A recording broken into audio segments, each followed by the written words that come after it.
Imagine being 14 years old, torn away from everything you've ever known. Yesterday, you were in your village, surrounded by familiar voices, familiar streets, the rhythm of a life that made sense. Today, you stand before towering golden doors inside the most powerful empire on earth. Behind you, armed guards. Ahead of you, luxury beyond imagination, silk, perfume, music echoing through marble halls. At first glance, it looks like paradise, but the moment those doors close behind you, something far more terrifying begins. Because inside these walls, the goal isn't just to control your body, it's to slowly erase who you are. You step forward as the massive doors open, their golden surfaces reflecting candlelight that dances across the palace walls. Music floats through the air, soft and hypnotic. The scent of expensive perfume is so thick it almost burns your eyes. Women pass by in robes of silk and velvet, fabric so valuable that a single dress could feed your entire village for a year. From the outside, this place had always been imagined as paradise. Artists across Europe painted scenes of pleasure and beauty, women lounging on cushions, fountains flowing with wine, laughter echoing through golden halls. For centuries, people believed those images were the truth. But what waited behind these walls was something entirely different. The place you had just entered was the Imperial Harem, a hidden world deep inside the palace of the Ottoman Empire. To outsiders, it looked like luxury.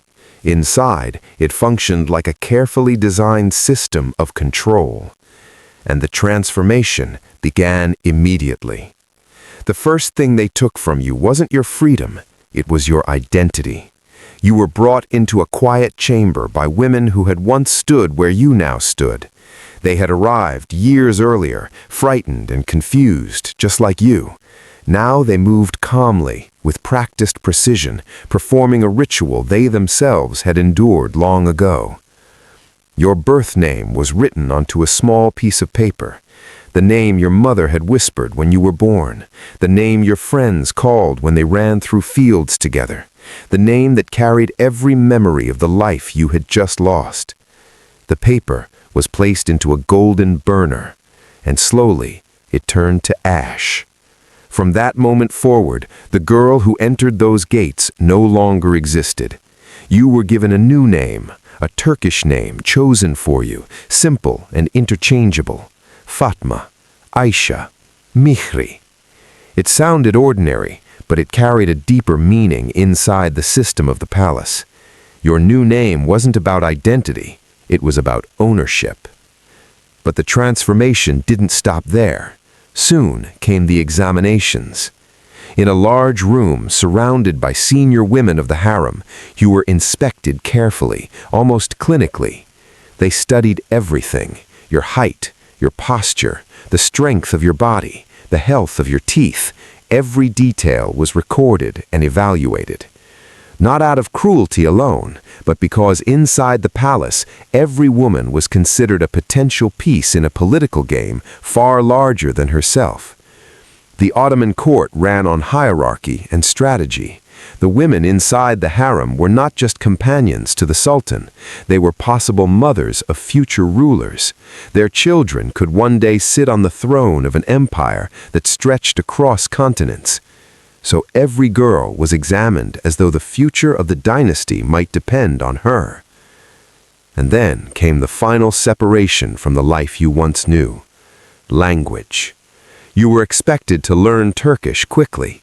It became the language of every lesson, every command, every conversation. Your old words slowly faded away, replaced by the speech of the palace.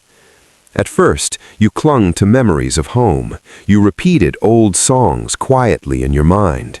You tried to hold on to the sound of your mother's voice. But days turned into weeks, weeks turned into months, and the walls of the palace slowly became your entire world. Watching over all of it were the guardians of the harem, men known as eunuchs, individuals who had been brought into the palace as boys and raised to serve within its inner walls. Their loyalty to the system was absolute, and their authority inside the harem was immense. At the top of this hierarchy stood the chief eunuch, a figure who controlled access to the Sultan himself. Messages passed through him, decisions moved through him. Inside the palace, his influence reached nearly every corner of the hidden world you had just entered. Nothing escaped their notice. Every movement, every whisper, every glance between the women who lived there. Because the palace was not simply a residence, it was an institution built on discipline, hierarchy, and constant observation. And as the days passed, a quiet realization began to settle into your mind. The golden doors that had once seemed so magnificent were not simply an entrance, they were a boundary. And once you crossed them, the life you knew on the other side slowly began to fade away. At first, the palace felt overwhelming. Corridors stretched endlessly through marble halls. Courtyards bloomed with gardens so perfectly maintained they looked unreal.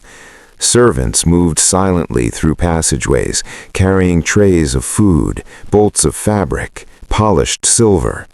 Everything inside the Imperial Harem was carefully controlled, carefully organized. But the true purpose of the place revealed itself slowly.